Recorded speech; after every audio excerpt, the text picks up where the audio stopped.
Pues hoy es otra vez María Lara quien nos acompaña en estas Princesas en Jeans para analizar todo lo que da de sí la historia vista por la inteligencia y los datos que recopila junto a Laura Lara en todo ese bagaje que tienen. Ya saben que ellas son historiadoras, son profesoras de UDIMA, la Universidad a Distancia de Madrid, grandes comunicadoras y además también colaboradoras de diversos medios de comunicación en nuestro país. María, buenos días. Hola, César. Todavía con el eco de ese reconocimiento el Día de la Región, vamos con nuestras pinceladas de historia. ¿Te apetece? Sí, muy contenta, Laura, Lara y yo, de haber recibido el 31 de mayo el título de hijas predilectas de Castilla-La Mancha. Bueno, pues vamos a seguir en nuestro programa y vamos a seguir con lo que dejábamos un poquito descolgado la pasada semana, María, como son esas crisis a las que España ha tenido que enfrentarse a lo largo de la historia. Lo hacíamos al hilo de la actualidad con esa crisis de nuestro país con el vecino Marruecos. Y hoy nos vamos a centrar en las Carolinas. ¿A qué crisis nos estamos refiriendo? Sí, recordará la audiencia que la semana pasada hablábamos de sucesos de los siglos XVII, XVIII, XIX, de pérdidas de territorio o de expulsiones forzadas de población. Bueno, pues hoy nos estamos refiriendo a la crisis que se desató en 1885. Eran los últimos momentos de ese imperio español que conservaba Cuba, Filipinas, Puerto Rico, la isla de Guam y las Carolinas, que de las Carolinas se habla mucho menos que de Filipinas, pero igual que las Filipinas reciben el nombre de Felipe II, las Carolinas lo recibieron de Carlos V. La llamada crisis de las Carolinas fue un conflicto que enfrentó en 1885 a España con Alemania por la posesión de este archipiélago del Océano Pacífico. Una crisis que amenazó por un momento por comprometer tanto la integridad de España como la de su sistema político. Las Islas Carolinas habían sido descubiertas en el siglo XVI, en concreto el 22 de agosto de 1526, por los exploradores españoles Toribio Alonso de Salazar y Diego de Saavedra. Y el 1 de enero de 1528, el descubridor Álvaro de Saavedra tomó posesión del archipiélago y lo hizo en nombre del rey de España. Y también se hizo con las islas de Uluti. Bueno, pues en ese contexto, España se centró más en las Indias y en las Filipinas y en las Carolinas. Durante centurias las dejó un poco más abandonadas. Y entonces otros países empezaron a llevar a sus órdenes religiosas para que se afincaran en las Carolinas, entre ellos Alemania y Gran Bretaña. Y en el siglo XIX, en 1885, mientras estaba repartiendo el mapa de África como si se tratara de una tarta, pues también ahí entraron en negociación las Carolinas. Y es que Gran Bretaña y Alemania decían que para qué quería España unas islas que no había colonizado. Los problemas realmente empezaron a ser manifiestos desde 1870, porque el Imperio Británico y Alemania tenían intereses en Joló y en Borneo, pero se hicieron más graves en el año citado, en 1885. Y sería el 17 de diciembre de ese año cuando, gracias a la intervención del Papa, se llegó a un acuerdo. España, como no sabía ya cómo defenderse de Alemania y de Gran Bretaña y sus apetencias sobre el archipiélago de las Carolinas, pidió el arbitraje papal. Y se sumó, por tanto, el pontífice León XIII, el Papa de la Rerum Novarum y de la cuestión social cuando estaba surgiendo el movimiento obrero. León XIII emitió un laudo firmado como protocolo en Roma por ambas potencias el 17 de diciembre de 1885, y así Alemania y España se pusieron de acuerdo. España conseguía la soberanía sobre las Carolinas, pero concedía a Alemania la libertad de comercio, navegación y pesca. Bueno, pues nos quedamos con una crisis más resuelta, vamos con otra y en este caso con nombre propio, José Gallostra. Ahora viajamos a México. José Gallostra era un espía de Franco, aunque también se piensa que era un hombre hábil que buscaba hacerse el simpático para meterse como representante oficioso, que no oficial, de España en el país americano. La cosa es que después de la guerra civil y durante el transcurso de la misma, muchos exiliados españoles habían buscado refugio en México.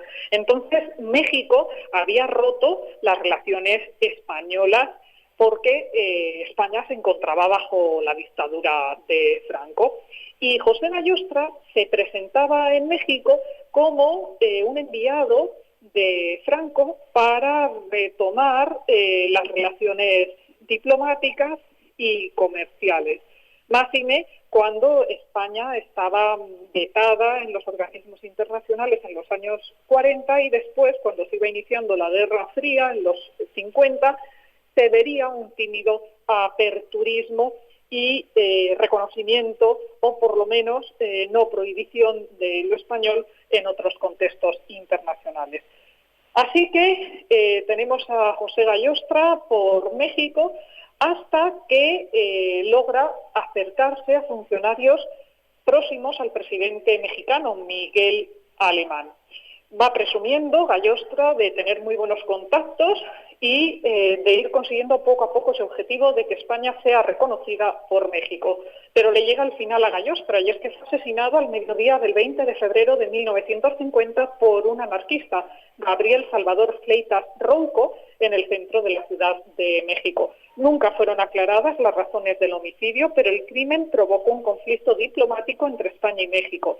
En su momento hubo una oleada de xenofobia y de críticas contra los exiliados españoles, sabéis que no tenían culpa alguna, y el episodio forma parte de una etapa emblemática de la historia mexicana, pero de la que no termina de saberse el fondo todavía. ¿Gallostra era de verdad un espía? Son preguntas que quedan en el aire. ¿Y en qué medida el escándalo que provocó su asesinato no retrasó más el reconocimiento por parte de México para España? Porque hasta 1977 no se retomaron las relaciones diplomáticas.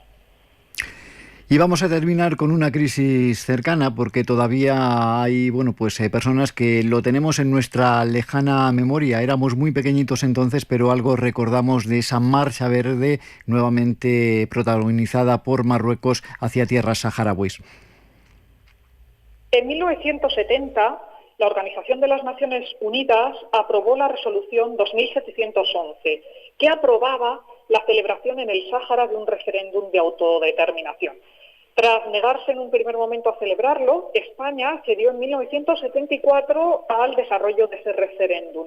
En 1973, un año antes, se había fundado el Frente Polisario, que luchaba por la independencia de la colonia. Y el gobierno español anunció que el referéndum tendría lugar en 1975. Pero la Marcha Verde vendría a coincidir con la agonía del régimen franquista, porque el 20 de noviembre de 1975 fue cuando murió Franco. Y es que en esos momentos tuvo que actuar como jefe de Estado en funciones Juan Carlos I, que todavía no había sido proclamado rey de España porque aún vivía el dictador. Bueno, la cuestión es que Hassan II, el rey de Marruecos, veía su trono amenazado por una prolongada crisis interna que incluso había llevado al ejército a protagonizar 2 golpes de Estado, en 1971 y en 1972. De este modo, anunció la Marcha Verde el 28 de abril de 1975 porque Hassan II se sentía fuerte al verse apoyado en algún modo por Estados Unidos, y la Marcha Verde vendría a desviar la atención interna de los problemas que había dentro de Marruecos.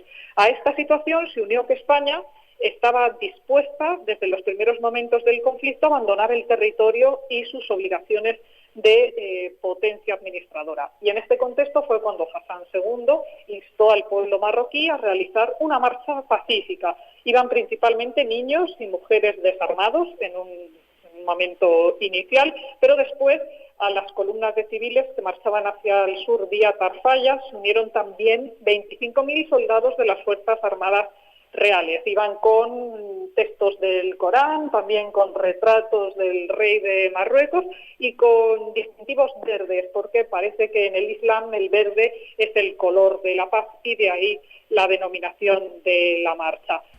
Finalmente, Juan Carlos de Borbón, como jefe de Estado en funciones, tuvo que firmar en nombre de España con Marruecos y Mauritania el Acuerdo Tripartito de Madrid, en el que España reiteraba su intención de descolonizar el Sáhara, poniendo término a las responsabilidades y poderes que tenía sobre dicho territorio como potencia. Un contencioso que aún hoy todavía no ha terminado y que está provocando esa otra crisis de la que estamos tan pendientes durante estos días. María, como siempre, un placer conocer tantos trazos de la historia gracias a vuestra sabiduría. Junto con Laura, esperemos otra vez ya la próxima semana estáis con nosotros las dos, ¿de acuerdo? Así será, gracias.